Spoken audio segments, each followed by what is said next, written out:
Again, welcome. We greatly appreciate you being here. This is a great way of showing your past and recognizing those who came before us.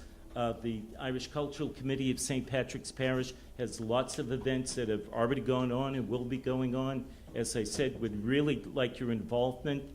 For example, this Saturday, we have the walking tour of the acre. We'll be meeting here at the Visitor Center. And I just walk you through, many of you were born and brought up in the acre, but maybe you don't know some of the things that did happen there. And we tell you some gossip stories along the way and some history as well. So please join us if you would. Later on that day, 3:30 is the concert at church? Nope, that was last. No, there's a mass, though, at 5. Okay, so, join us if you would. We have lots of things to share with you. We also have our annual tour that goes out in the fall at St. Patrick's Cemetery, and there's something that could be coming up. I'm not going to say anything, but we've got all kinds of events that are leading up, and we're trying to do stuff in the cemetery. Would love to have you come out, show your interest, and maybe even help out with some work that we have coming up. But we'll talk more about that later. I think most of you are here to find out about the dig that's been going on at St. Pat's. This is the second summer this past year that it happened in it. We're going to do the third dig this coming July 14th. It's starting. So if you're interested in finding out what's going on at St. Patrick's Parish, it's the place to go. Let's start off here. Most of you know, this is the print of the church, St. Patrick's and the Irish in Lowell, and everyone starts talking about the paddy camps and where are the paddy camps? What were the paddy camps? Well, the quick story is that the Irish were coming to Lowell to widen the canals, to help build the mills, etc. They weren't really meant to be a permanent workforce here. So the Irish, whether it was by themselves, and this is the exciting part about the research that's being done. Why did the Irish stay where they stayed? Was it enforced? When I grew up, the whole story was, the no Irish need apply, etc. We're doing some really groundbreaking research on those first Irish here in Lowell. Much of the story of the Irish that we know of in Lowell is actually written by the Yankees. And not that that's bad, but that's telling it from one point of view. So what we're trying to do is let the Irish themselves tell the story. And one way of doing it is the work that we've done in the cemetery by cleaning off the graves of about 1,500 slate and marble stones. We've come up with inscriptions telling us where they were coming from, every county in Ireland, telling us what they were dying of, the wasting death, etc. So we're letting the Irish have their voice in telling their story. Another way of telling the Irish story is by looking where did they live. And we know that story again of the paddy camp. But where were the paddy camps? So many people come to Lowell and say, was it over here? Was it at St. Pat's? The truth is there were a number of camps. The camps were in different sections all around where the acre, of course, is today and heading towards City Hall. Think where City Hall is today and where St. Patrick's Church is today. And in the 1800s, that was what was called a wooded area. Imagine that was all woods in between there, and the Irish were on that side. What happens is that the church is built, as we know, in 1831. Even before the church is built, there's actually a riot that takes place. Depending on which version that you're reading, some say it's because a Papist church is being built in the middle of Yankee Lowell. Other people say, well, and here's the interesting part, it appears that some lumber went missing just as they were building the church. So maybe, the riot was, hey, where'd our lumber go? There are all kinds of stories that are interwoven here. The paddy camps were located in that area around Lewis Street, located around St. Pat's, located in back of Cross Street. What happens is, 2 years ago, about Dr. Colin Donnelly from Queen's University in Belfast, he comes to Lowell, and he comes with Dr. Talty from UMass Lowell and some other dignitaries, and they go walking around. They say, Dave, walk around the acre. Whenever they need someone to walk around the acre, they pull Dave out and they say, walk him around. So I brought him to all the places, the Cosmo. I brought him to where Turnus's was. Brought him to all the hot spots in the acre. If you grew up there, some of you are smiling because you know what I mean. Okay, and they weren't interested in those, and they kept saying, where were the Irish? And I'm saying, well, we don't know for sure. And Colum kept going back to the front yard of the church. And finally, at the end of the day, he said, do you think the priest would mind if we did a dig in the front yard? And I had to ask him, why the front yard of the church? We know that they were over here. I showed you, different places where the Irish were. Why do you think they wanted the front yard of the church? This is interactive. You have to. This is just like school. I'll call on people if you don't put your hand up. It remained untouched. Good, Bob. You've been reading the blog. Good man. Yes. Yeah, and that's exactly what it was. The front yard of the church of St. Patrick's, this church that you see now, was built in 1854. That previous one, okay, technology, that wooden church is 1831. Even by the time it's done, the Irish have already filled it up. Just a couple of years later, they're pleading with Bishop Fenwick Terrace. They're pleading with them for an extension, but the Irish won't put out any money. They won't touch anything. They're telling the bishop, build more, but they aren't giving him any money to help him buy the lumber. Bishop gets all ticked off. All kinds of good stuff happens. If you see down here, right here it says paddy camps. This is another one of our new acquisitions. We actually found a deed listing the word paddy camps. So it's giving us an idea where the camps were. And it's a good indication that something was going on in this area. This, by the way, is the new picture, the new stereo card that we have. Earliest photo. Take a look at it if you would. Do any of you remember St. Pat's with that half stone wall in front of it, or at least the columns? Now, come on, some of you are a little bit older than me. I remember it. Yeah, thank you. Yeah, and then if you notice here, this is where, right in front of the canal, look at all the rubble. So it's showing us a very early view of the acre. And also, if any of you have any of those old photos at home that you think they're no good, take a look in the background, and you can see some of the houses that made up the acre. So do that with your own photos. When people say, oh, this isn't any good, you can actually read the photos, and you can start dating them even by the style of the houses. So keep that in mind before you start throwing things away. So, yeah.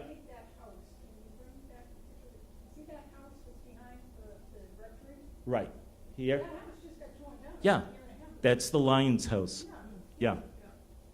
There used to be a store on the bottom floor, and they'd sell candy and cigarettes to the young kids in school. Yeah. Now, what some of you might not know, right here, that's the old rectory. In the old rectory, the rectory that's there now was built in the 1920s. So they took that rectory and they moved it across the street. And then when the housing came, they flattened it out. So once again, Colum says, as Bob just reiterated, that this is clean ground in front here. And with the clean ground, it'll be prime virgin territory to do a dig. And that's what they decide to do. That's exactly where they decide to dig. Look at the pits, if you would. And this is where the pits are going to be. There were two of them, one here on this side of the driveway and one on the other side. Now, Colum again. You might almost want to believe that we were being guided by someone, and maybe still am, because Colum just literally put the shovel in the ground and said, let's dig here, and we'll dig on the other side as well. These were just two test pits. That's all that they were trying to do. They spent UMass Lowell and University of Belfast, Queen's University Belfast, put out lots of money to bring over all this equipment, and they were hoping and praying that they would find one artifact, just one artifact to prove that the Irish were here on this spot. By the end of that first week, 1 week, 4 days digging, they found 1,532 artifacts. That is amazing. In 1 week, in just those two pits. So can you imagine what else is underneath there? One of the first things they found were just glass marbles, just plain old glass marbles from the 1940s. Colum picks them up. We're thinking, oh, we found stuff. Now, 1940s. But just a few inches underneath there, they found those clay marbles that you see on the right-hand side. It's sort of interesting to think some kid was walking home from St. Pat's and dropped the glass marbles. And then maybe 100 years previous to it, the clay marbles probably date from the 1860s all the way up to about the 1880s, 1890s, that period. So it's interesting to think a kid, 50 to 100 years previous also was walking home from school and had dropped the marbles. Of course, the item that everyone really was interested in was this here. That's a clay pipe bowl. And, many of you talk about your ancestors, smoking clay pipes, and we found plenty and plenty of stems, and we found one good bowl and a number of broken bowls. Do you know about clay pipes and how they were used? They had a very long stem, and they were actually clay. And the point was that you would smoke the pipe. The heat from your mouth and from the smoke and the wet of your mouth would make the end of the pipe get all sticky and gummy, and you would break it off. And then I'd pass it to Walter. He'd smoke for a while, pass it off to John, smoke for a while, etc. So finding these pipes, now Yankees smoked these pipes as well, but finding these pipes was another piece of evidence that the Irish were here. We find pipe stems, the little tiny pipe stems, so many of them we couldn't even count, but they were all over the place as well. One thing you don't want to find when you're digging, and this is law, you don't want to find any bones. And when they went digging along, everyone yells out, "Stop," they found bones. Because when you do that, you're supposed to stop the excavation. You have to call in all kinds of people, check out, are these human bones? Are they indigenous, native people who were here? Now, isn't it amazing the way technology works? Because Colm Donnelly's wife back in Ireland, Dr. Murphy, is a forensic archaeologist. He takes his cell phone, takes a picture of the bones, sends it to Eileen, and in 15 minutes, Eileen says, "Oh, those are cow shank bones. You can continue the dig." Isn't that amazing? Years ago, everything would have stopped. Yeah, isn't it? And isn't it great that he's married to a forensic archaeologist? Yeah. Now, cow shank, what does that tell us about the Irish who were living there? Where's the shank of the cow? The leg, thank you. This is interactive. I'll call on you. I'm warning you right now. Yeah, it's that bottom of the leg bone. Butchers don't even use the shank bone. Maybe they might toss it out, or maybe they'll sell it for, just a few cents. It might be used for soup. But that's about it. You're not going to get a lot of nutrition out of that. Another thing they found were these oyster shells. They didn't find a few. Oh, eating oysters. Hey, they had a little bit of money. Not in the 19th century. In the 19th century, the poor would buy a big barrel of oysters. And they'd keep the oysters in their cellars over the winter where it was cool, and the oysters would last longer. And these oysters would be the source of your protein. They were dirt cheap. So again, looking at the evidence of what's here, we're seeing who was living here. We're seeing the living conditions that they're under. On the left-hand side, also we found hundreds of nails, which told us, of course, that there were buildings here, wooden buildings. The nails were, I thought they were hand-forged. No, by this time they're already machined. They're being spat out by machines, and there are just hundreds of them, which tells us that there were other buildings here probably at one time. When the season finally came to an end after those 4 days, after finding all those artifacts, we're really excited. And of course, as always happens on the last day, on the trench closest to the rectory, what I thought was nothing, Colm Donnelly and Hugh and the others were all standing there looking at it, and they saw dark dirt and then a layer of light dirt. And immediately they said, "Seal this up." To me, it meant nothing, but to them, because they're trained, they saw that two different colors of dirt meant that there was a structure here at one time. So they sealed it up. Right now, if you go to St. Pat's, underneath there, you don't know it, there are two tarps outlying areas that are going to be excavated this coming July. So they're just sitting there waiting. But that last day was sort of sad because we were all thinking, what's going to come next? But immediately, Dan Lynch from UMass Amherst comes in. Now, look at that little thing Dan has. Isn't that amazing? He rigged this up himself. It looks like a baby carriage, but it's actually an X-ray machine. And Dan said, let me come out to St. Pat's. I'm going to roll my little baby radar machine over every inch of the front lawn. I said, I'll go with you, no problem. I was there for 9 hours and he wasn't even done. He literally walked every inch of the yard. But what he's looking at is this picture right, whoops, wrong way. He's looking this right here. These are the pits closest to the rectory. And what he's looking for are those colors on there. The colors are showing that there's something underneath here. Just like you see on the History Channel. If you watch, the excavations being done in Egypt, that was done in the front yard. These are called the anomalies. And immediately you see anomaly A here. Dan says to Colum, when you come back, hit there first. Exactly where Colum had dug that first year. For some reason, Colum hit the right spot, right there. And Dan said, yes, you have to dig here again. There's something under there. So when season 2 began, we went right to that top. We started digging up immediately. They knew exactly where to dig. If you notice, all the workers here are young people. There were a group of graduate students from UMass Lowell and a group of archaeology students from Queen's University, Belfast. And Dan came back and he showed people exactly where to dig. That's just his regular GPS. Using a regular GPS, he could pinpoint exactly where to dig, and that's where we started. The woman that you see here is actually taking soil samples, and those soil samples will tell us what kind of wood was here. It might even tell us what kind of building it was. They're always looking for refuse. The other pit, by the way, was filled with garbage. And most of us would say, well, fill it back in. Just the opposite. You want a garbage pit.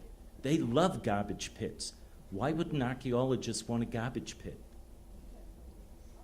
Yeah, think, Peg, if I went to your house and looked through your garbage, imagine what it would tell me about you. Okay. But that tells us a lot about you. If you shred everything, I want to go through your garbage. Yeah.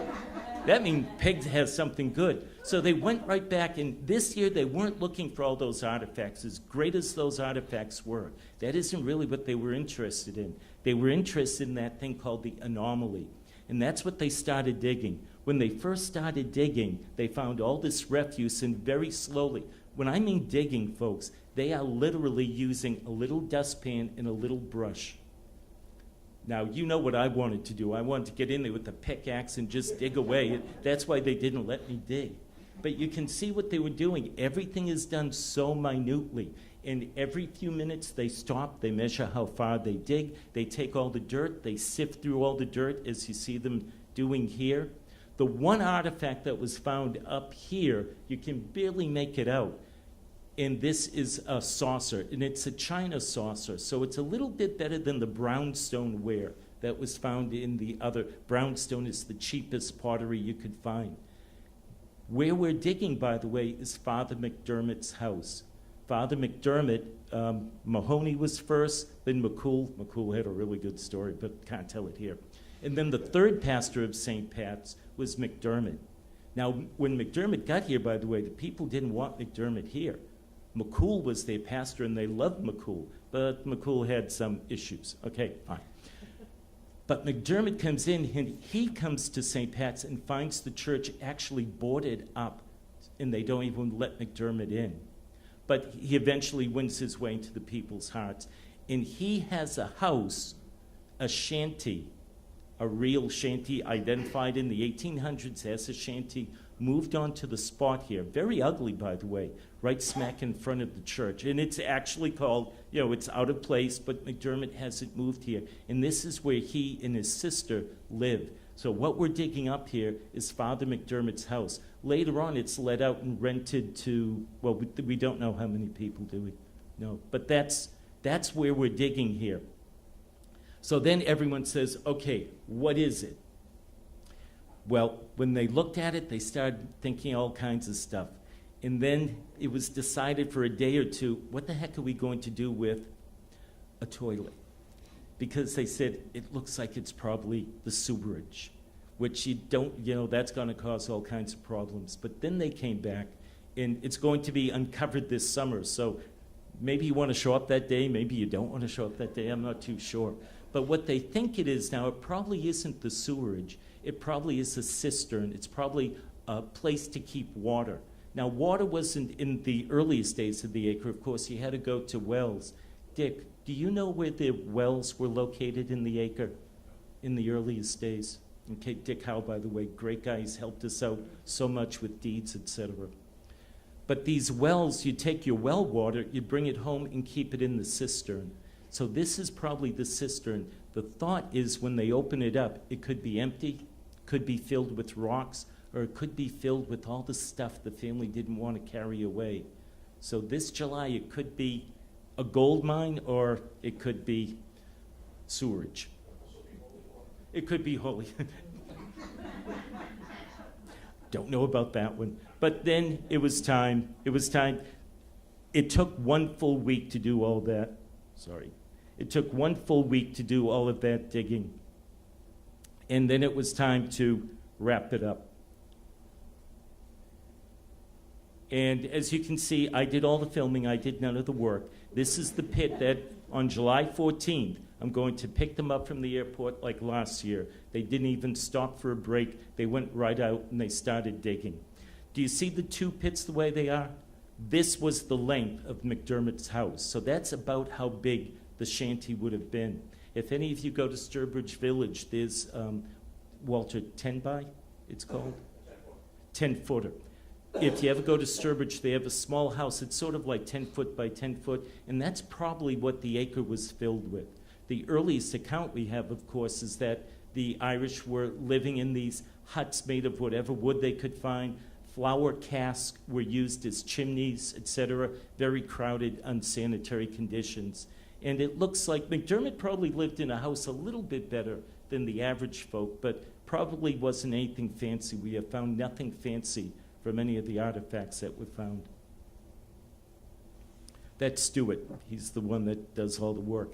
And then I got the phone call. They went back to Ireland. And then I got the phone call. It was on a Thursday. And it was Colin. And he said, David, what are you doing? I said, what are you doing? And he says, do you have your passport? I said, yeah. He said, you're coming to Ireland. And Crossan is where Hugh Comiskey, Lowell's premier Irishman, was born, 1790. So we go across, we fly across, of course, overnight, take a 2.5-hour bus ride to Belfast, from Belfast a 2.5-hour car ride to Crossan. Now, we all know how beautiful Ireland is, etc. There is nothing in this town. There is nothing there, folks, absolutely nothing, except this little farmstead. This is the actual birthplace of Hugh Comiskey. Colin, with all of his work back in Belfast, was able to find where Comiskey was born, went to the site, and this is the house that's standing there now. It's still there. You look at it and you say, look at it, it's all dilapidated, etc. Up until about 20 years ago, it was in fine shape. Unfortunately, the old man who lived there had his stove going, and one night it went on fire. So this house was in, all the neighbors tell us, this house was in excellent condition until about 20 years ago. Now, if I were to push on that wall on the right-hand side, the whole wall moves. It was a pretty dangerous place to be, but I'm telling you, to step down that road, and it's about a mile from the road to Comiskey's house, and to walk that mile down there, to think this is where Hugh Comiskey, you know, where he was born and where he was brought up. First thing we did was we started digging everything up. As I said, this is Stewart, and they gave me the spade, and they said, okay, Dave, you know, go down just a little bit and cut everything out, and that's what I did. And then Colin came over, and he said, who the heck did this? And Stewart pointed right towards me.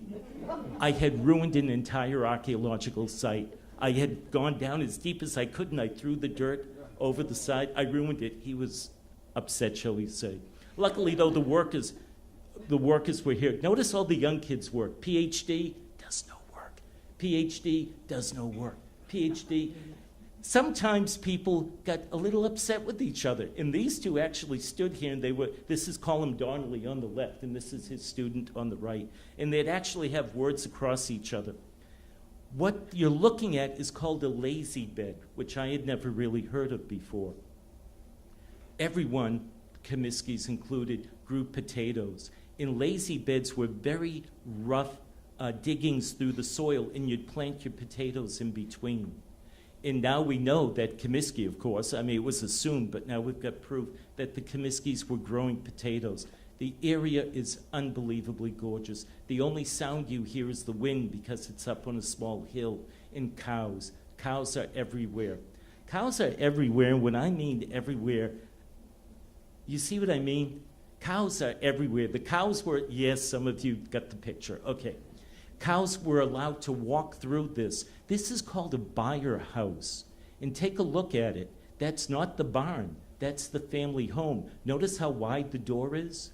And the door is that wide because at night you would bring your cows inside. So the family lived on the left-hand side and the cows were kept on the right-hand side. If you look very, very closely at what I just covered up, there's a little trough so that any refuse from the cows, it would flow out of the house right in front. So every day it rained, and those poor guys, every single day, would dig out the area, the rain would fill it back in, and they'd have to dig it out again. We did this for 4 days. And then BBC came to visit. That was pretty cool, you know. And they said, we need an American accent. So I was on the BBC for about 15 seconds, my great claim to fame. Column every day would sketch out. Archaeology is a true science. And every day he would have to sketch out to the millimeter how far they were digging and exactly what the soil looked like. I don't know how they did it. But they did this, as I said, for days and days on end. They weren't looking for artifacts. They were just looking at what was the family doing here. And again, a farming family with cows, with their small potato fields, and then you start saying, why? Why did Comiskey leave here? The place is absolutely beautiful. Why would he be leaving Ireland at this time? Guesses? We don't know. We don't have an answer. Why do you think he would leave? Don't be bashful. Oh, good, yeah. 1817? 17 or 18. Yeah, 18, 17, 18, right around there. Second son, there's another mystery. Because there are no record keeping here, we don't know how many men were in the family. However, there are a number of other Comiskeys living here in Lowell. Were they brothers? Were they cousins? Don't know. But also what was going on here, again, as you were sort of implying here, the land was being broken up. So the Comiskeys had this much land. And then this son has this much land. His son has this much land. His son has this much land. So things are not going very well here in Northern Ireland at this time. This is before the famine even, and yet things were very bad and people were leaving. So what happens next? We aren't sure, but this is the actual road down. In the last day, Colin gave me the day off. Nobody else was there, just Colin, one of the workers, and myself. And I got to walk that road going down that Hugh walked as he walked to whatever town it was, probably Belfast, to take his journey into history. No, we couldn't stay on the site. There was a hotel. It wasn't a hotel. It was a restaurant with bedrooms up above, and that's where we stayed. So that's the way that the place looks today. I mean, isn't it great? It looks like a postcard. And again, they're going back this August, and they'll be continuing the dig there, finding out what was going on. Questions from you? No questions? No one, really? Yes, brother.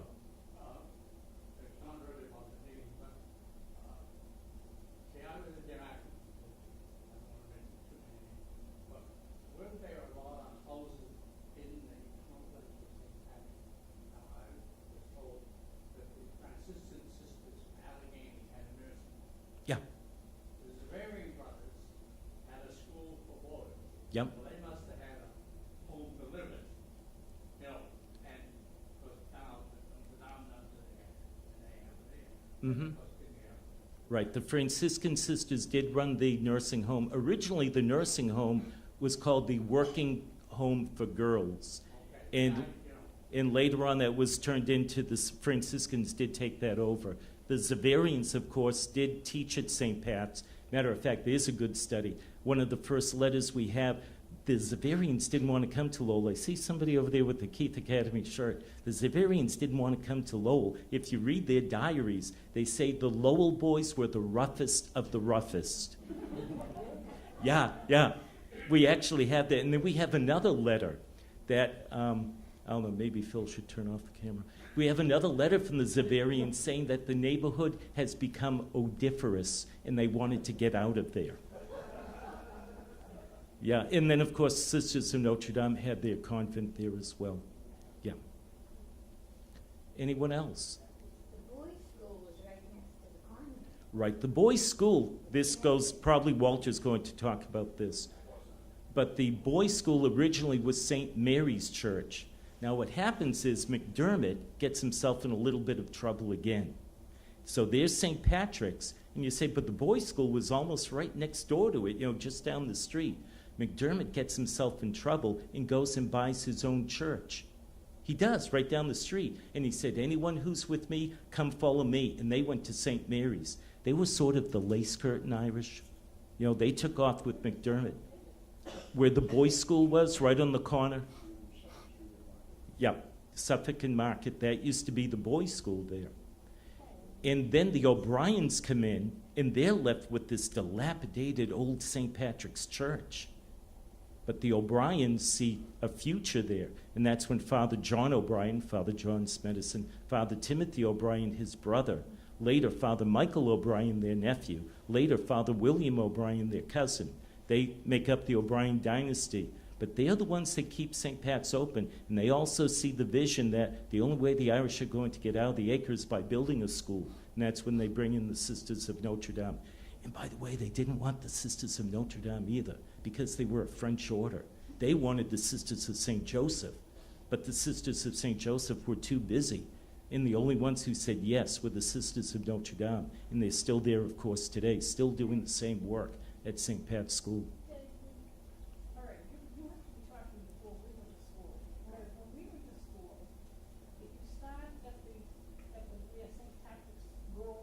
Right. It went St. Patrick's Girls' School, convent. Then there was they put up a fence to prevent the girls from Right. seeing each other. And then there was the boys' school. Right, I'm talking before that even. And then there was Right. the church. When the Xaverians, there was a fire in the boys' school in the late 1890s, I think. Fire in the boys' school, and they closed the boys' school down. They reopened it for a short time. The Xaverians did, and then the Xaverians, even in the early 1900s, their vocations were down, and they said, we can't keep St. Pat's open. So the Sisters of Notre Dame had to get permission to teach boys. The order, even at that time, did not allow them to teach boys. And that's when they had the boys' school and the girls' school, and then, of course, they merged them. It was even surrounded by, and now that I think about it, it was like there was a wall. Yeah. Right. And there was a blockade fence. The wall was actually put up in the 1880s when the Sisters of Notre Dame became semi-cloistered. At one time, you know where the parking lot is at St. Pat's? They had chickens, they had cows, and they grew their own food. On top of that, anyone who was in the neighborhood who was hungry would knock at the back gate at supper time, and the sisters would share whatever supper they had. And then their superior came and said, you can't be feeding the poor, that's not our mission. So they told them to shut it down and to build a wall around that area. So that wall was when they became semi-cloistered. That's also when the sisters used to sit with the people in church. And then they said, you can no longer do that, and they had to sit behind a wall. You know where that door is on the right-hand side of St. Pat's? In the 1800s, the nuns had to sit behind the door to watch Mass. The sixth grade class in the boys' school. Was it? Yes, the wall used to come up. The metal wall used to come up, so nuns would sit in Yep. the classroom and enjoy the mass.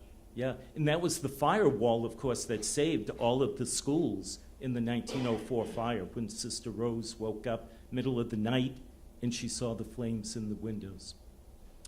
Any other questions? I know Walter's dying to get up to give his input here. Just a point that Yes. if anybody is interested in the O'Briens, the grandnephew and his family is listed in the program book, along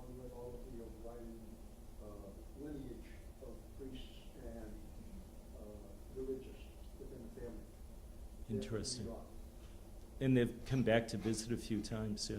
They went back now for over 10 years. Yeah. Okay, so thank you very much. If you have any questions later on, come on up and listen. Walter's going to come up again. This is only the start of all the research that has happened because of Dr. Donnelly. Now, because of that, we've found out more about Hugh Comiskey than ever known before, some of the truths of Hugh Comiskey, and Father McDermott as well. So, Walter, let me switch over.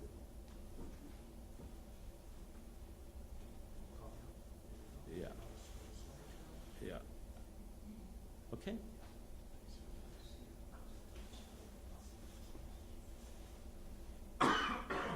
Excuse me, it's a great way to start.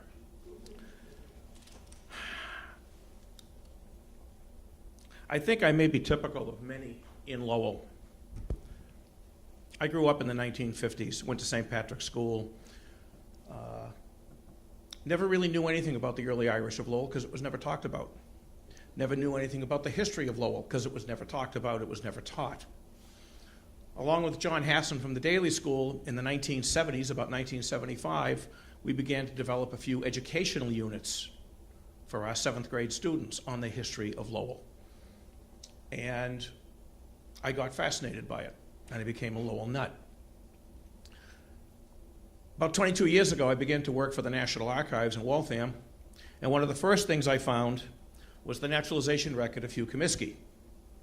And I made a copy, drove up to Dave's house one night, gave it to him, watched him go gaga for a few minutes, gave a copy to Ed Harley, to Martha Mayo, and over the course of other research, I was at the State Archives looking for other records, of course, and in looking through some of the records of the Court of Common Pleas, today it's called the Superior Court, I noticed a couple of cases involving Hugh Comiskey, and I just sort of tucked it away, and I mentioned it to Dave that there are some court cases. And after that, I never really thought about them. I got involved with a lot of other projects, and about a year and a half ago, before Combs' last visit to Lowell, I got a call from Dave, maybe about a year ago. He says, Cole's coming in a week and a half. We're going up to the cemetery. Do you want to come with us? And I said, hey, yeah, I'll be there. I had never met Combe. Well, it was a cold, rainy day, and there was still snow and ice on the ground. So the three of us, like idiots, are plodding through the snow and the ice at St. Patrick's Cemetery, looking at stones with shamrocks carved on them. And we drove back to the hotel. We had a couple of cups of coffee. We chatted a little bit. And Combe was very taken with Hugh Comiskey. Of course, being from Northern Ireland, he mispronounces the name as Comiskey. And before the day was over, I was alternating between the Lowell pronunciation of Comiskey and the Irish pronunciation of Comiskey, and Combe was doing the same thing. And it was decided, we need to take more of a look at Hugh. All I ever knew about him was from a brief blurb in some of the Lowell histories, a brief mention in O'Dwyer's Irish Catholic Genesis from the 1920s. And unfortunately, when that does come up here in turn, you're going to see that, well, you'll see it. My excuse is it's Gaelic. But we never knew much about him. 1822, he walks a group of 30 men up to Lowell, meets with Kirk Boot, has a few drinks. Kirk buys rounds for all the boys, hires them on the spot. And they begin to widen the Pawtucket Canal. And Hugh goes on to stay in Lowell. Somewhere it's mentioned that he holds city offices. And that's the last we ever hear of Hugh Comiskey. To the point that he almost becomes a forgotten man. Until several years ago, Dave led a push to get a grave marker for him up at St. Pat's. Well, first we had to get where he's buried. And that was a tale in itself, because when we had a death certificate typed up, unfortunately the clerk's finger dropped a line. So we're looking all the way in the back of yard 3, and there's nothing there.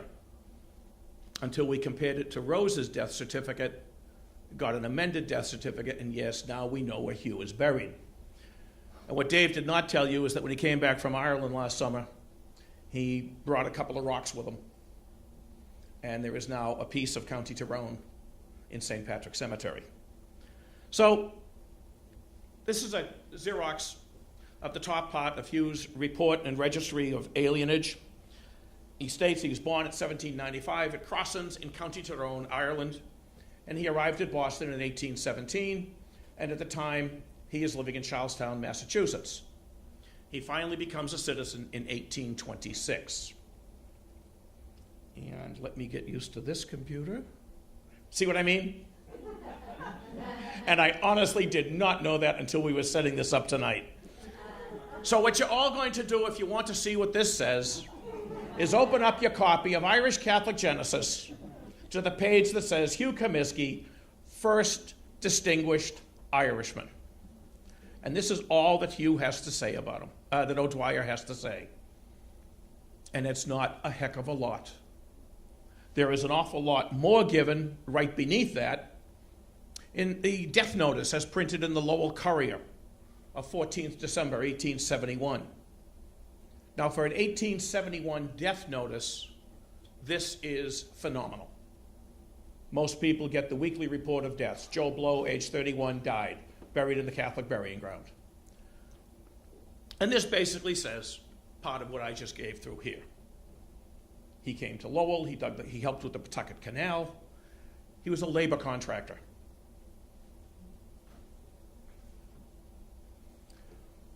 What did surprise me, after I had done a lot of other stuff on Hugh over the past year or so, and my wife will attest that it's almost an obsession at this point, is when I did read this again, and Dave, where's your pointer button on this one? I'm reading this. In addition to the Lowell contracts, he also took contracts at Manchester, New Hampshire, and Lawrence. And my first thought was, oh God, I've got more work to do, which I will explain shortly. And of course, we know he was of excellent character and highly esteemed. He was a respected gentleman.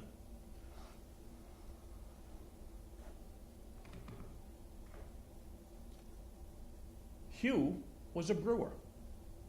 And in Charlestown, Massachusetts, he had a brewery.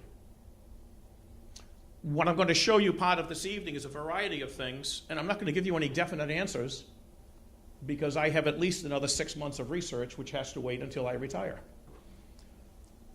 And this is his ad from 1824 to 1825, running in the Boston newspapers, opposite the Navy Yard in Charlestown. And of course, everything is for the highest price for the first quality of goods.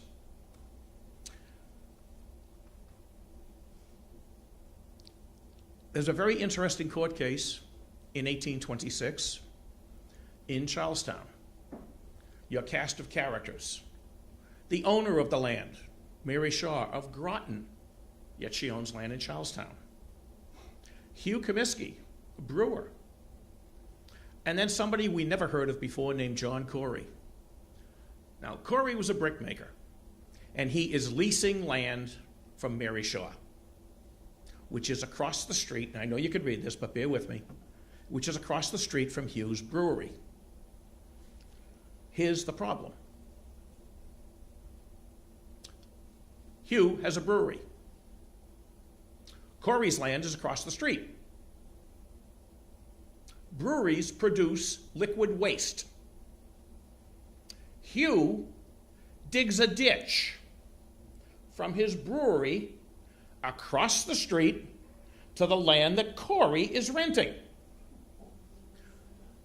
The Board of Health in Charlestown gets rather upset at this. It's a public nuisance and a health menace. They order someone to clean up the land. Who do they order? Not Corey. Not Hugh. Poor Mary Shaw out in Groton. She's the owner. Shaw cleans up the land. She has no choice. She alleviates the health hazard. And then she turns around, and you can tell by the title, she sues Hugh in the Court of Common Pleas for damages. And the suit amounted to I think, something like $56, which is a fairly good amount of money in 1826. Hugh refuses to pay. Anybody want to guess the grounds that he's refusing to pay on? In that case, I'll tell you. Who's leasing the land? Corey. So Hugh claims that since Corey is leasing the land, Corey should pay to clean it up, even though Hugh's the one who created the mess. Well, the jury disagrees. Hugh loses the case, and he's ordered to pay damages to Mrs. Shaw. Hugh is not happy with this. Hugh appeals the decision to the Middlesex Supreme Judicial Court. And the Middlesex Supreme Judicial Court upholds the jury verdict and says, Hugh, you've got to pay. This is the first court case I have found involving Hugh Comiskey. It is the first of more than 40. My comment to Dave fairly recently is, just as he led a move that there should be a monument to Hugh in the cemetery, and there should be, somehow I think the American Bar Association also owes Hugh some mention for the employment he gave to attorneys in the 19th century.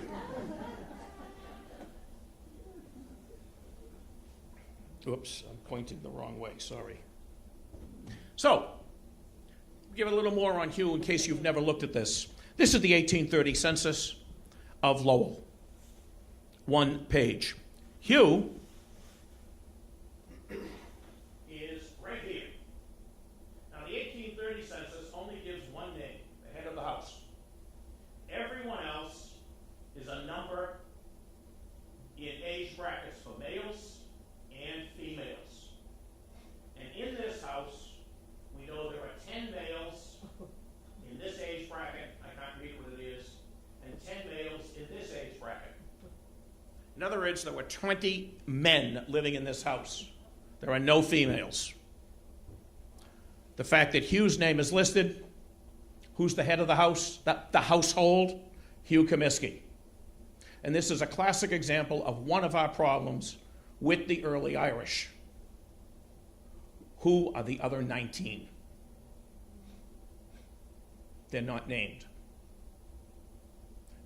In terms of what the federal government was looking for in these early years for the census records, this is a wonderful record. The government wanted a head count. Well, that's what they got.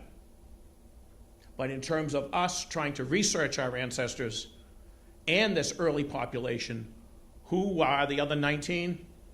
We'll never know. What's also interesting with this is that Hugh also appears in the 1830 census in Charlestown with his family.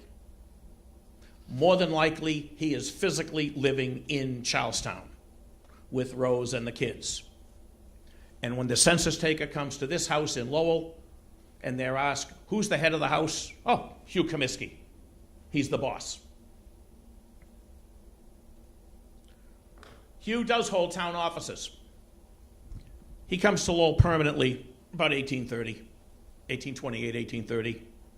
And it was stated in some things that I've read over the years that he was appointed as a constable. Well, Hugh was appointed as more than a constable. In some ways, he was the token Irishman. He was the representative of the Irish community. 1832, he's appointed as a constable. 1833, he is reappointed at town meeting as a constable. He's also appointed to the Board of Health. He's also been given a position as one of the tithing men for the city of Lowell. And not a single one of you dare ask me what a tithing man did, because I haven't looked it up yet. He's also appointed to the Budget Committee, which was chaired, of course, by Kirk Booth. In 1834, again, he's appointed as a constable. Well, as an interesting sidelight for the Budget Committee for 1833-34, this is the budget they came up with to run the town of Lowell for a year. That's a substantial amount of money in 1833-34. Today, it's peanuts. What is an interesting item in this, two items of interest to me personally. One is the amount of money for support of paupers. That is about 11% of the town budget. and then a very substantial, almost a third, for the support of schools. Before Dave called me with this to meet with Combe, I had been looking into the early Irish schools, which were sponsored and paid for by the city of Lowell, because I think that's a fascinating little topic. All of that got put aside by everything else that has happened. It's there. 1833, we have a wonderful set of circumstances. I'm going to leave this up for a couple of minutes to let you take a look at it. Brief background on this is that I had found some newspaper articles to answer a question that Dave threw at me one day in an email. And I found them in the Lowell Compend and in the Lowell Mercury. And I think it was the following Saturday I had to work at Waltham.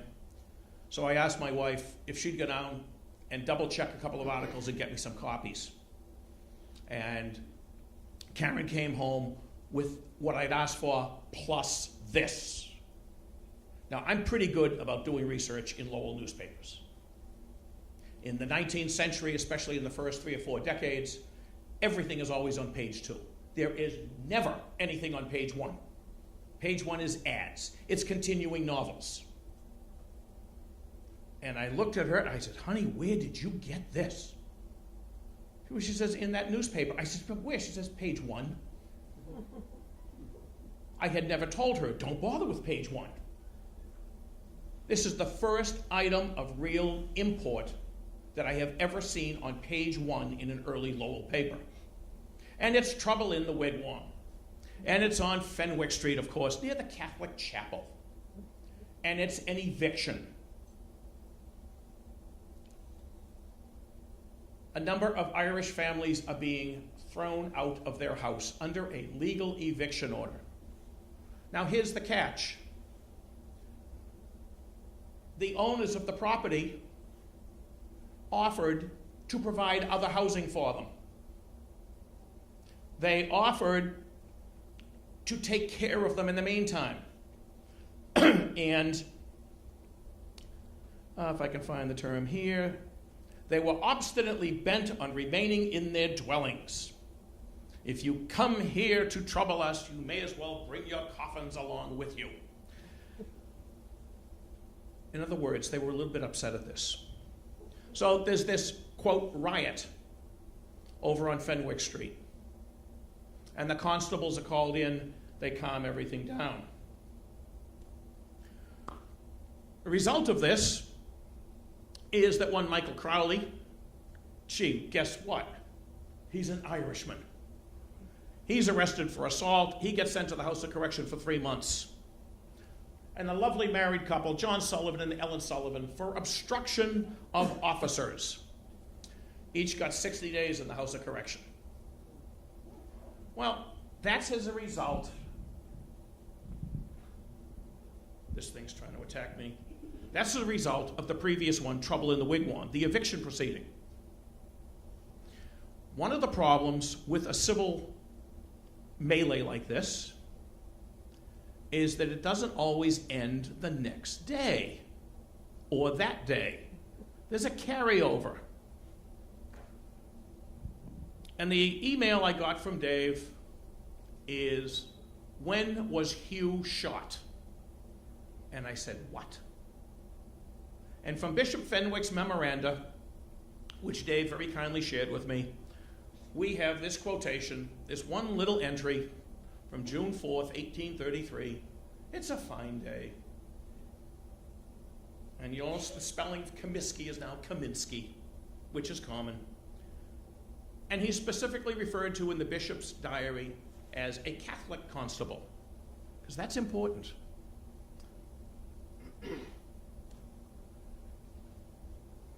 And from the Lowell newspaper, and this is kind of fine, so if you'll bear with me, I'm going to read it quickly. On Saturday afternoon, Bartholomew Crowley was brought up on an assault, forget that. Thomas Moran was brought up on a complaint of being a dangerous and disorderly person. Yesterday, Otis Lovering, a young male about 19 years of age, was brought before the police court on charge of firing a musket on Friday evening. Mr. Comiskey stated that on Friday p.m. he was called upon to assist in quelling a disturbance on Lowell Street near the Canal Bridge. Today, this would be right at Salem and Suffolk Street, right across from what becomes my great-grandfather's saloon. Near the Canal Bridge, had advised the Irish to return to their own homes and keep quiet. And about 9 o'clock, while standing near a post joining the bridge, heard the report of a musket and felt himself wounded. Told Mr. Sheriff Varnum, who was near, that he was wounded and he was carried home. About 7 shot or slugs struck his shoulder and his hand. They believe the musket was discharged from Peter Eaton's house, but they arrested this Otis Lovering on a charge. From that description, obviously, it was filled with what we would call buckshot. And that's the day Hugh got shot. Otis Lovering, the charge was dismissed. When it went to the Court of Common Pleas, there was insufficient evidence to say that he pulled the trigger.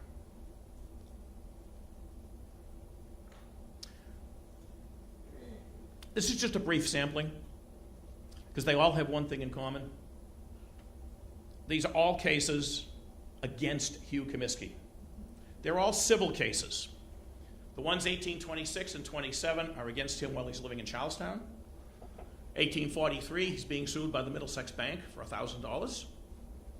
In 1833, A. William Gordon is suing him for $250. I will explain the numbers on this one from 1841 because it's the most substantial amount of money. Middlesex Bank was suing Hugh for $1,000. He had borrowed the money with a promise to repay with interest. And guess what Hugh did not do? He didn't pay it. They took him to court. Hugh was found by the court to owe the bank $1,213.33 plus $27.04 in court costs. Go up to 1826 with Oliver Jakes. Jakes wants $23.28 that Hugh borrowed from him, and Hugh did not repay. The court says you owe him $23.28 plus court costs. This gets expensive after a while. And there's one line, and I wish I could adequately do Niedermeyer from Animal House at the trial of the Delta House. But this is a typical letter. I'll come to that in a minute. This is from 1843. Among the papers of Deputy Sheriff Jefferson Bancroft, which are in the collection at the Center for Lowell History, there is this letter in 1843. And it says so much about the Hugh that we never knew. And I'm not bringing any of this out to put down Hugh at all. He turns out to be a very complex individual with so much that we never had any idea of. And what he's saying is, look, I've got this order for $50. If you think you can get it for me, please serve it. But whatever you do, don't arrest him, because then I might never get the money, and it might cost me more money. Hugh had a reputation. In the formal language of the court, and this is true for almost all the cases in which Hugh is a defendant, the language of the court says the plaintiff appears, and the defendant, although solemnly called to come into court, does not appear, but makes default. In other words, he just didn't show up in court, which is why in every case he loses the dollar value of the judgment, plus he has to pay court costs. I have among my notes, again from the papers of Sheriff Bancroft, at this point about 3 pages of writs and executions that were served by the sheriff. The sheriff has a fee for serving a writ and an execution. Hugh is paying out a phenomenal amount of money, A, to repay the loans that he made, and court costs, plus sheriff's fees.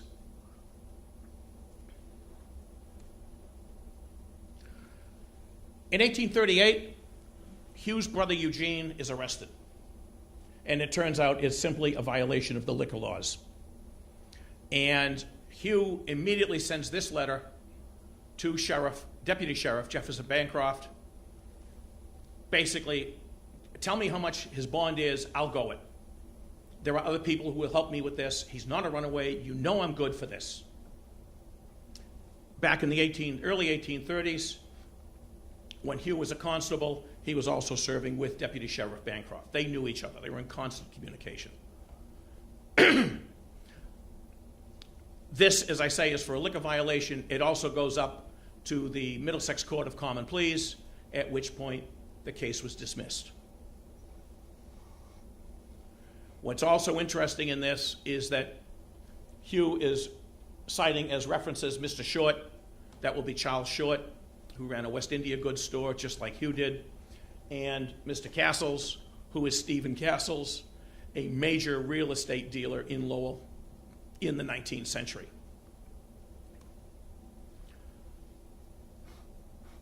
Hugh was doing all right for himself.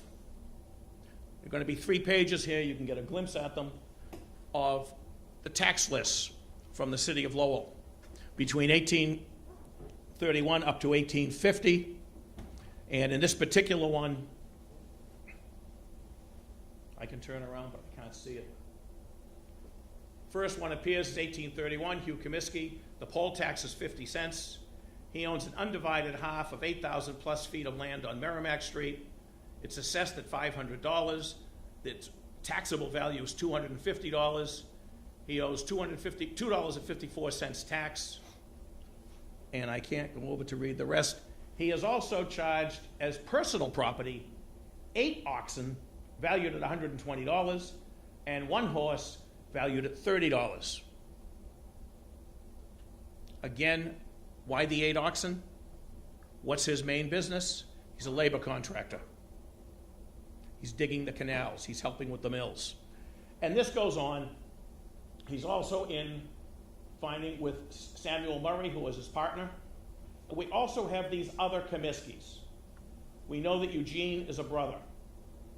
We're not sure how Owen comes into play here. We're not sure how Arthur comes into this. Probably all from Tyrone. Are they cousins? How close are they? We don't know at this point. Again, the tax list continues. In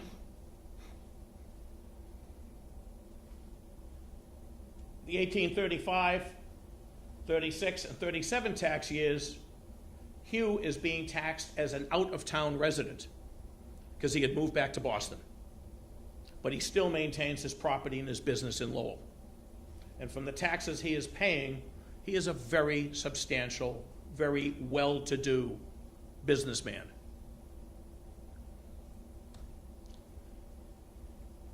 And the reason the tax list stops at 1850, and at this point, the poll tax is $1.50. He has land and buildings on Merrimack and Lowell Streets, valued at $6,000. His tax on those is $39.60. And the reason it stops at 1850 is that that's the last year that these records have been microfilmed. After that, I'll have to get into the assessor's office. But it shows a successful man.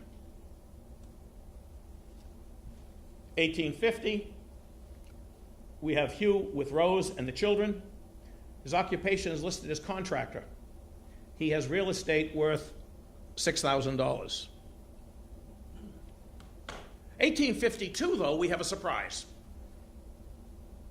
All of a sudden, this notice appears in the Lowell Advertiser on 17 January. Hugh is filing for bankruptcy. This came as a shock to all of us. We had never heard of this. Unfortunately, what came as a shock to me is that when I contacted the Supreme Judicial Court archivist for these papers, guess what's missing for Middlesex County? The insolvency case files. Nobody knows where they are. I'm hoping they still exist and that they turn up someday. This is one record I really would love to see. What caused this problem. But they have not been known to exist, at least, I believe, she said, since 1989. Excuse me, when an inventory of the court records was done. Excuse me.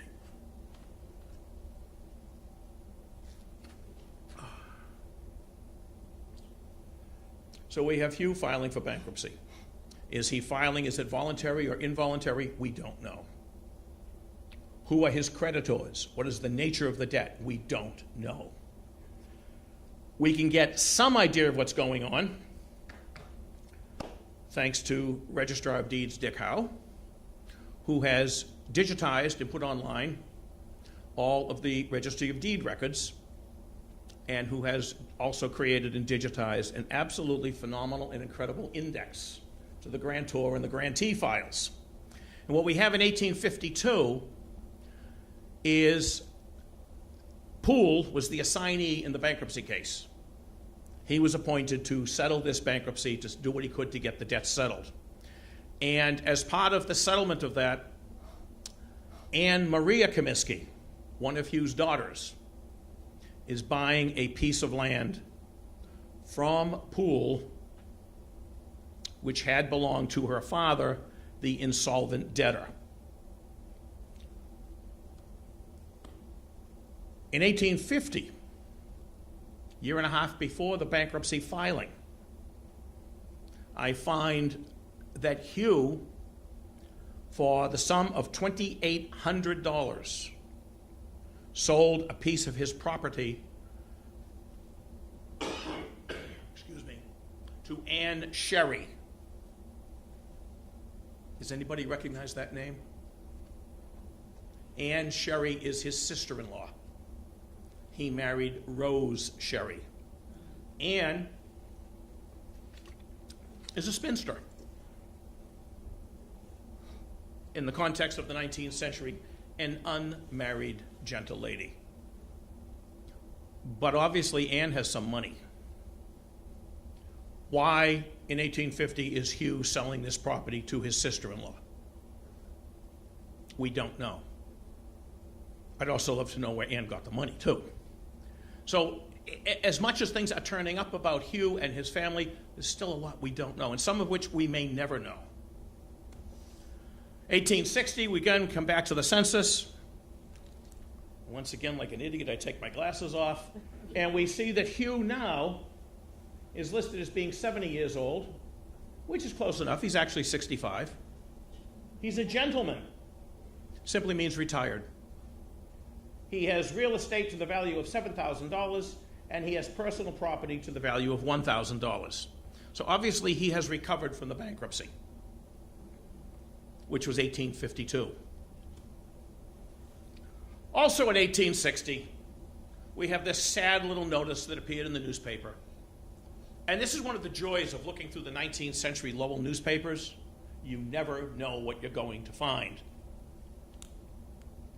And the old gentleman got hurt. And I hope he sued the doctor for malpractice, because it was one hell of a bruise. The leg was broken. You know, it's like, here, take 2 aspirin, call me in the morning. But the bone has been set, and the old gentleman is now doing well. This is one of the little fun things that we never knew about him. 1870, once again, we have Hugh. Here's his wife, Rose. He has no occupation at all at this point. I can't read the dollar amount. I think it's like $6,500 in real estate, $800 in personal property. But also living with him is his sister-in-law, Anne Sherry, his son-in-law, John McQuaid, and his daughter, Mary, now McQuaid. And I have to tell you a quick story about John and Mary McQuaid.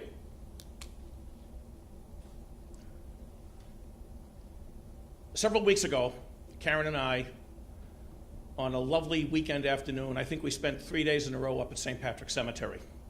It was gorgeous weather, why not? And as we're driving out of the cemetery, on the back of a stone, what do I see but Mary Frances Comiskey? I said, oh my God. I stopped the car, got out, took a picture of the back of the stone, took a picture of the front of the stone. Now, if you've been up to St. Pat's Cemetery, when you drive in the cemetery, you turn right at the office. You get down to the end of that road and you turn left. This stone is right on the left. When we got home, I immediately uploaded that and sent it to Brother David. His answer comes back, which is the same reaction Karen and I had, and I think I can quote him, "I have driven by that stone a zillion times." And so had I. Every time I turn and take a left, I see the McQuaid sign. Never noticed the back of the stone. Well, as we finish looking at the McQuaid stone, get back in the car, I turn right, heading back towards the office, and I happen to look to my left, and what do I see but a Comerford stone? And underneath the Comerford stone is his wife, Comiskey. But she's related to the Hugh Comiskey of Boston, not the Hugh Comiskey of Lowell. There are times we've both had the feeling something is guiding us, that too many coincidences are coming up. We go to Bunker Hill Cemetery to look at the grave of James Comiskey, Hugh's brother, dies 1833, something like that. They open the gate for us, we walk in the cemetery, boom, it's right there on the right. So Dave, myself, his daughter Kate, we now drive over to Cambridge. We're going to look for the grave of Captain Hugh Comiskey of Boston. We're not sure how they're related. And oh my God, here's the cemetery, and it's kind of large. And Dave says, well, you know, in the picture that we saw, the housing project is in the background. So we know to look only at 90% of the cemetery. He stops the car, he says, oh my God, there he is, right on the road. These people are popping out at us. Very briefly, I'd like to give you a quick run through on another aspect of this. This is not as good as what David had. And I'm going to, Phil, does this come out? Yes. It does if I pull it hard enough. Oh, this is going to be dangerous. I got a bad knee. This is the 1850 map of Lowell, called the Sidney and Neff map. What's unique about it, it shows many of the buildings, but also shows many of the building owners. This is Fenwick Street. Here's Suffolk Street. This is Cross Street. This is St. Patrick's Church. This is Father McDermott's house. Behind it, there are two other residences. The occupants are listed as Conlon and McLaughlin. And we never thought too much about this until, I'm not sure if it was either Dave or Combe, based on this and the fact that this is the 1850 map, could we determine from census records who else is living on Fenwick Street and on Suffolk Street? Well, the answer turns out we can't. Dave mentioned earlier St. Mary's Church, which becomes the boys' school in the 20th century. That's right here. Here is St. Mary's Church. Here is St. Patrick's Church. The key part for us begins here with McDermott's shanty in front of the church. And, I do listen. Coming down, it might have been get 911. Or if you're not familiar with it, you could also dial 822. Are you familiar with 822? That's for when you don't care to send the very best.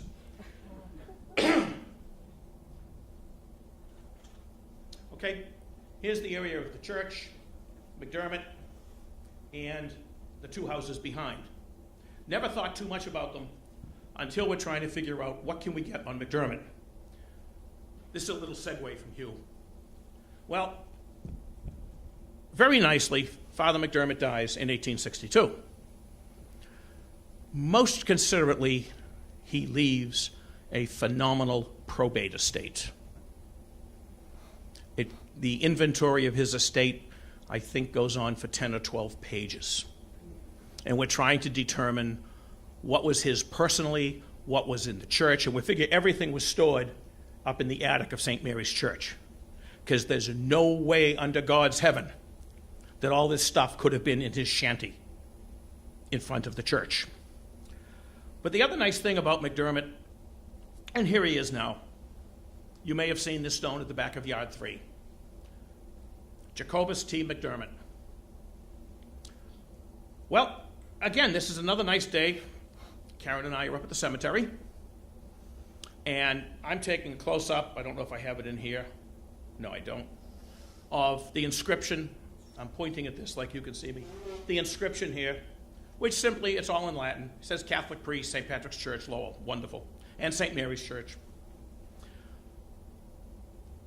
And we knew from census records that in 1850, 1860, the housekeeper in the parish house was Catherine O'Rourke. Catherine McDermott O'Rourke, his sister. And I had also done some work in the meantime, and I knew that the Conlon and McLaughlin house behind his little shanty, based on his will, oh my God, they're his nieces. So we've got the entire McDermott clan here in Lowell. Well, while I'm busy photographing this and kneeling down to get close-ups of this, Karen says, take a look at this. And that's the stone, I don't think it's in this set here, I don't know, of Catherine O'Rourke. And a Charles McDermott, who dies in 1854. Catherine dies in 68. And again, oh my God, we've got the family here. And then Karen says, well, what about this one? And we look at this one, and that's the family of Timothy McLaughlin and his wife, Anne. Anne being a niece of Father McDermott. So once again, I sent pictures to my partner in crime here, and once again, it's oh my God. Because like Dave, I had always looked just at the McDermott stone. Well, the McDermott brothers, also very, very successful.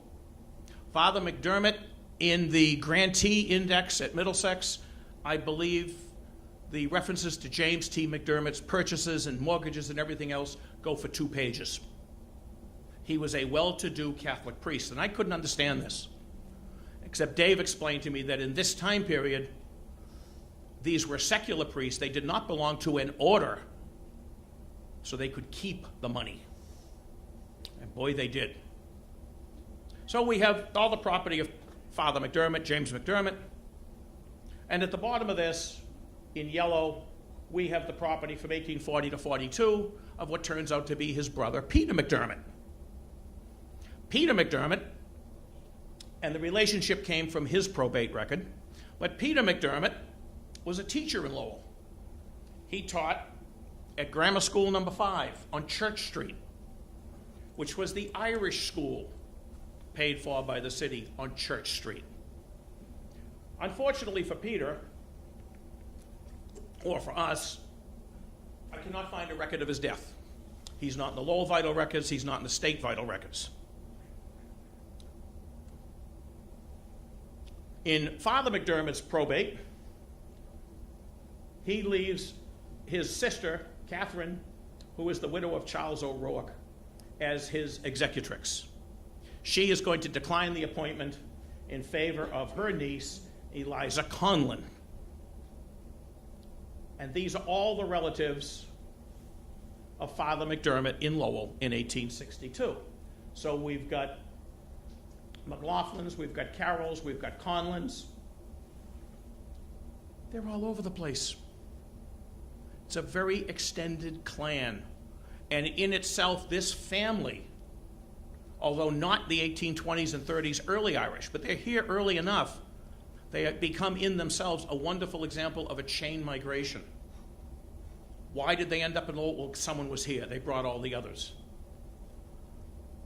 Conlon McLaughlin also owned property. They're paying taxes, and the houses are always identified as Suffolk and Cross Streets.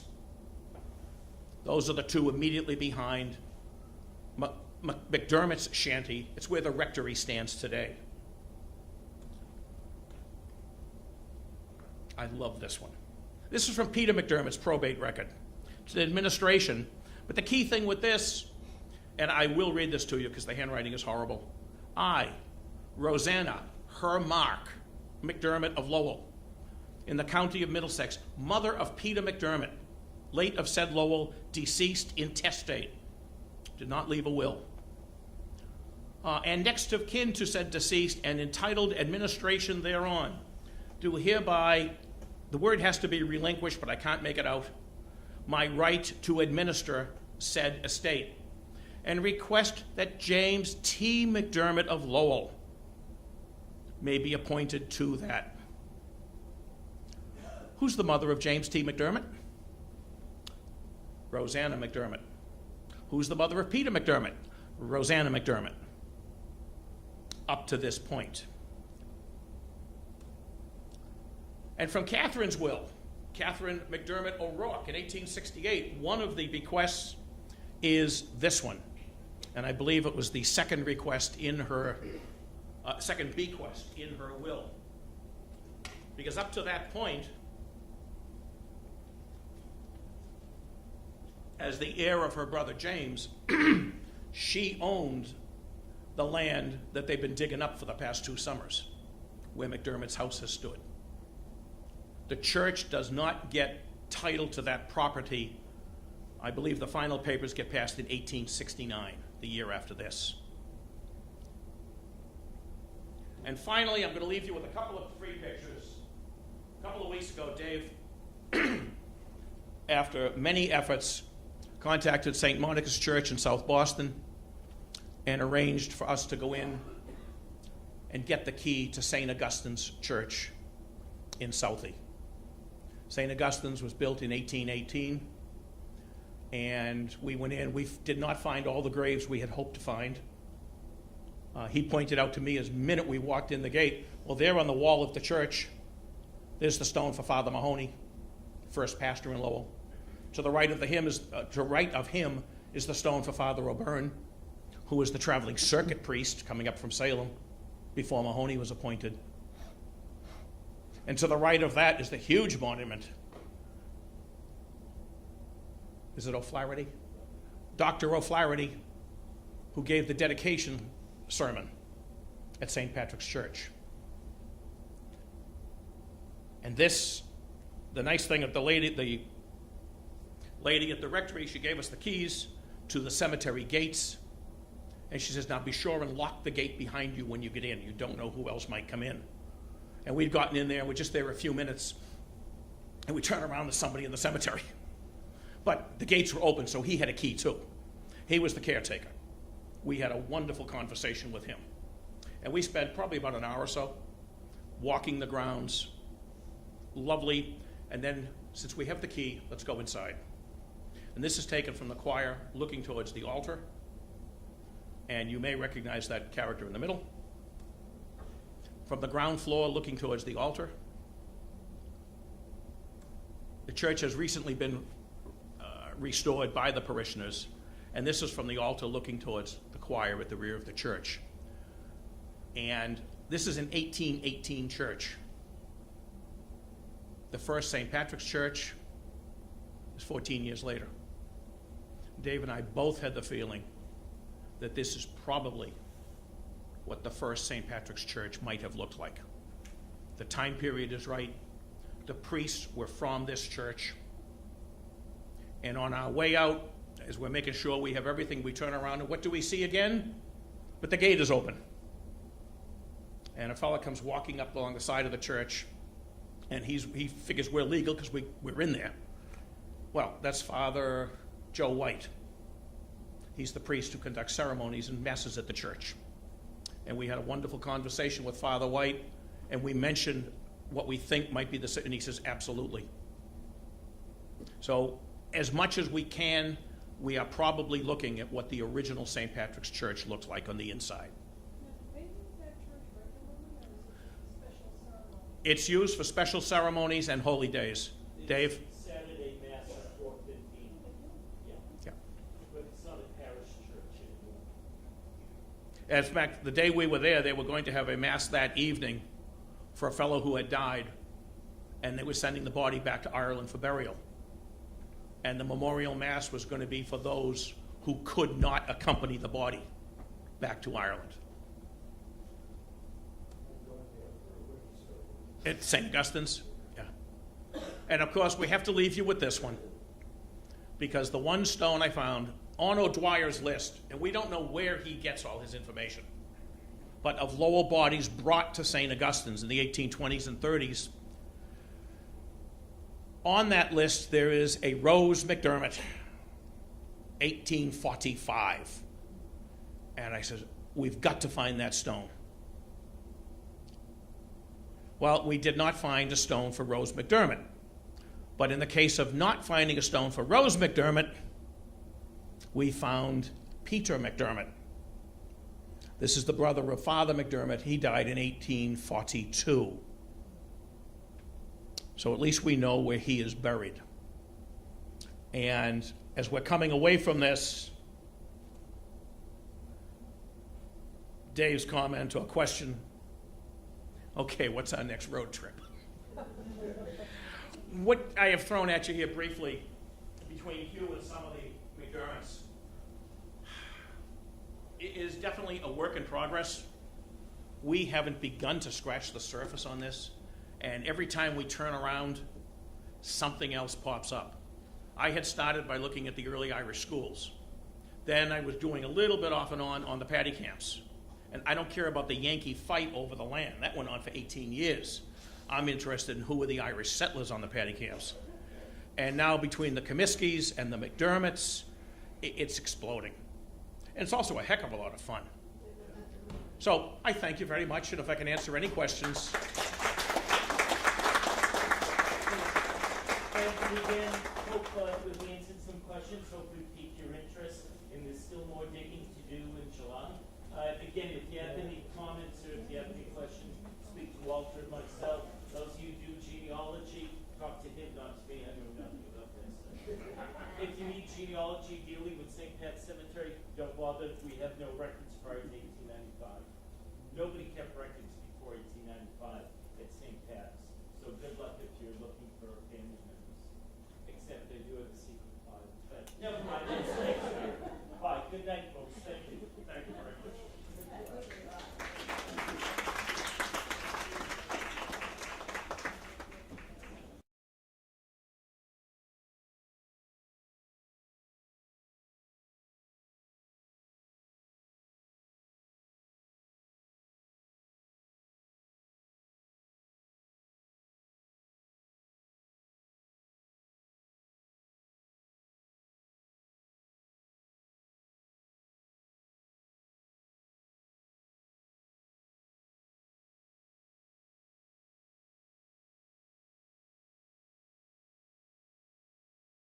Irish were coming to Lowell to widen the canals, to help build the mills, etc.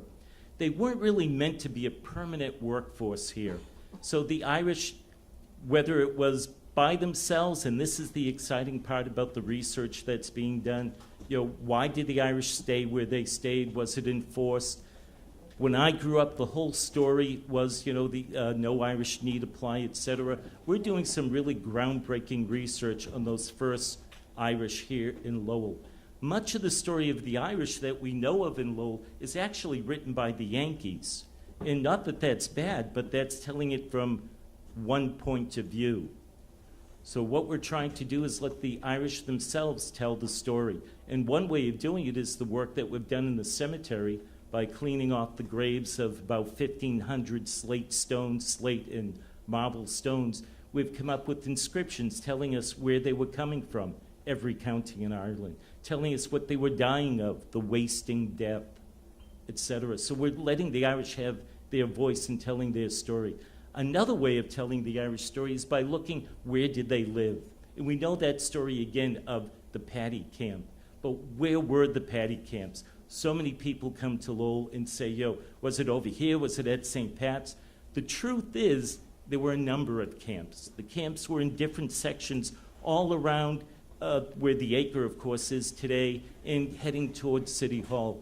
Think where City Hall is today and where St. Patrick's Church is today. And in the 1800s, that was what was called a wooded area. Imagine that was all woods in between there, and the Irish were on that side. What happens is that the church is built, as we know, in 1831. Even before the church is built, it's actually a riot that takes place. Depending on which version that you're reading, some say it's because a papist church is being built in the middle of Yankee Lowell.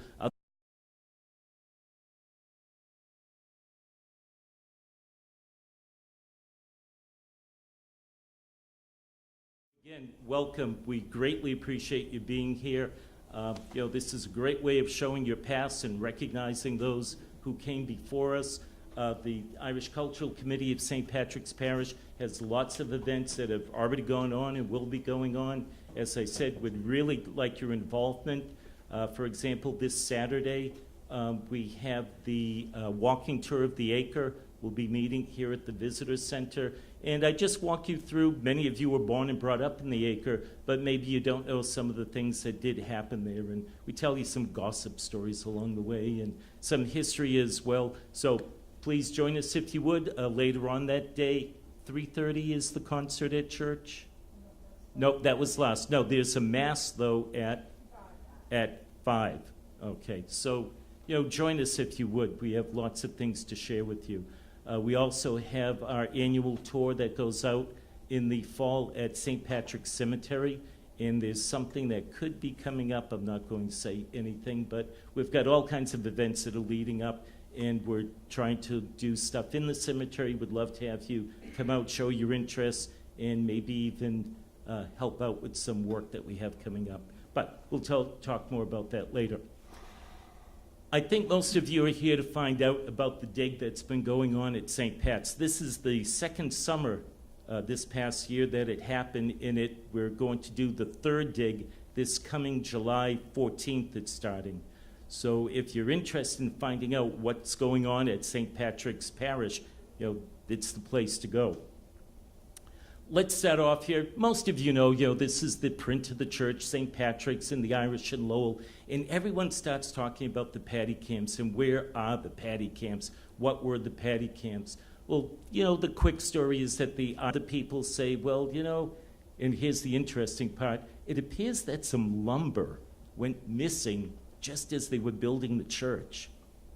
So maybe the riot was, hey, where'd our lumber go? There are all kinds of stories that are interwoven here. The paddy camps were located in that area around Lewis Street, located around St. Pat's, located in back of Cross Street. What happens is, 2 years ago, about Dr. Colin Donnelly from Queen's University in Belfast, he comes to Lowell, and he comes with Dr. Talty from UMass Lowell and some other dignitaries, and they go walking around. They say, Dave, walk around the acre. Whenever they need someone to walk around the acre, they pull Dave out and they say, walk him around. So I brought him to all the places, the Cosmo. I brought him to where Turnus's was. Brought him to all the hot spots in the acre. If you grew up there, some of you are smiling because you know what I mean. Okay, and they weren't interested in those, and they kept saying, where were the Irish? And I'm saying, well, we don't know for sure. And Colin kept going back to the front yard of the church.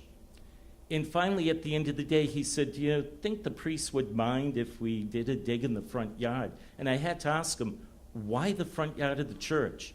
We know that they were over here. I showed you, different places where the Irish were. Why do you think they wanted the front yard of the church? This is interactive. You have to. This is just like school. I'll call on people if you don't put your hand up. It remained untouched. Good, Bob. You've been reading the blog. Good man. Yes. Yeah, and that's exactly what it was. The front yard of the church of St. Patrick's, this church that you see now, was built in 1854. That previous one, technology, that wooden church is 1831. Even by the time it's done, the Irish have already filled it up. Just a couple of years later, they're pleading with Bishop Fenwick Terrace. They're pleading with them for an extension, but the Irish won't put out any money. They won't touch anything. They're telling the bishop, build more, but they aren't giving him any money to help him buy the lumber. Bishop gets all ticked off. All kinds of good stuff happens. If you see down here, right here it says paddy camps. This is another one of our new acquisitions. we actually found a deed listing the word paddy camps. So it's giving us an idea where the camps were. And it's a good indication that something was going on in this area. This, by the way, is the new picture, the new stereo card that we have. Earliest photo. Take a look at it if you would. Do any of you remember St. Pat's with that half stone wall in front of it, or at least the columns? Now, come on, some of you are a little bit older than me. I remember it. Yeah, thank you. Yeah, and then if you notice here, this is where, right in front of the canal, look at all the rubble. So it's showing us a very early view of the acre. And also, if any of you have any of those old photos at home that you think they're no good, take a look in the background, and you can see some of the houses that made up the acre. So do that with your own photos. When people say, oh, this isn't any good, you can actually read the photos, and you can start dating them even by the style of the houses. So keep that in mind before you start throwing things away. So, And that picture that was just up, I Yep. think that house, can you bring that picture? See that house that's behind the rectory? right, here, That house just got torn down. Yeah. A year and a half ago. that's the Lions house. Yeah. Yeah. There used to be a store on the bottom floor, and they'd sell candy and cigarettes to the young kids in school. Yeah. Now, what some of you might not know, right here, that's the old rectory.